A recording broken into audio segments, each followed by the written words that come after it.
Illinois is the CI in ciLiving. Well, our Joe Barlow is constantly cruising around Central Illinois looking for stories. And for this segment, a randomly thrown dart decides exactly where Joe will go. That's right. Last time it landed on Walker, which we are obviously all familiar with. Just 10 minutes. Macon County, we know that much. Yeah, exactly. 10 minutes south of Decatur. And I was surprised to learn that a man named Walker actually owns an international car business in that area. So for today's On the Spot, we're looking at cool rides in Walker. His jet was $38 million. But what was neat about it is he could buy any car in the world, and he bought mine.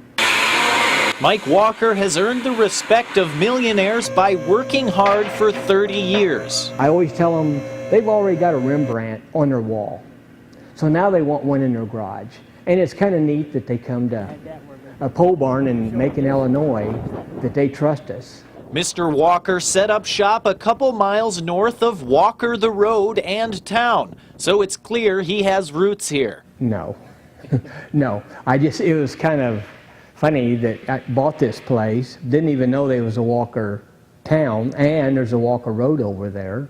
And it was kind of cool. If I could have just been another 2 miles, I'd been on Walker Road. I've always been in the cars. I think a lot of us was, you know, back in the day.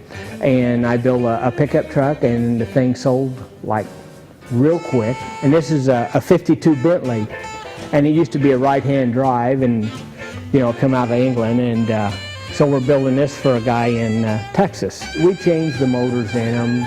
We even some of them we even build the bodies on them. I had the molds for the 58 to 62 Corvette. So we, like I said, we even build the bodies.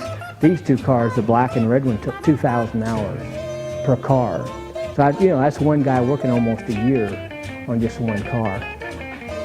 And we're doing 12 right now. We figure we've done over 150 turnkeys. And then, you know, we've probably done another 50 or 100 partials. And remarkably, it could have been even more. Fire destroyed a classic car garage today. Street rods only, just south of Macon, caught fire this morning. 5 departments worked to put out the flames. No one was hurt. 9 classic cars worth more than $1 million were ruined. Just burnt to the ground. I mean, the fire was so bad we even had to replace the concrete. But I have another store in Macon. I bought the old furniture store when it sold. And so we just had cars there waiting to be built. So we did 4 days later after this fire, and luckily we had some equipment up there, and we started working 4 days later. For me, the fun is in the build. It's starting it and building it, and then once it's built, you drive it a little while, and then you're ready for another one. Like the one on the rack there, that's mine. We've been building that for 2 years. You never know exactly how they're going to turn out until they're done. And then you look back and you say, wow, that's awesome. Or you look back and say, man, maybe we should have painted it a different color. And that seems to be one of the hardest things there is figuring out the color. Because the color on a car makes a difference. It could be, you know, $50,000 in a car. If you take it to a car show and everybody's like, oh man, I don't like that color, you just lost a lot of potential buyers. The people my age, that's what we did when we was kids. I mean, it was a good era, you know, back in the 60s. And you know, remember the Cadillac, well, you probably don't, you're young, but the Cadillac with the big fins, that's when cars meant something. Everybody had their favorites, and they do now, but if you look at the cars, they're all basically the same. And they got the same warranty on them, and they're built very well.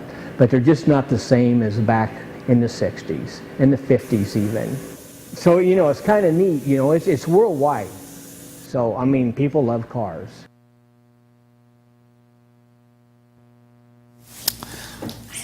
So that car is one car that he did, that orange one. I would have loved to see that in person, but I think he got rid of it. Oh, next Like time. sold it. Next time. Well, yeah, that was the one. I was gonna say, most of these cars are, you know, people will hire him to build a car or something. So, but that one was like his show car. He'd take it to shows, and they'd say, "Wow, I like your work because that car is amazing," and then they'd hire him. So are you ready to find out where you're going next? I'm scared because we've got Marion Wyatt here from Centennial High School in Champaign, and she's a music teacher and a mentor.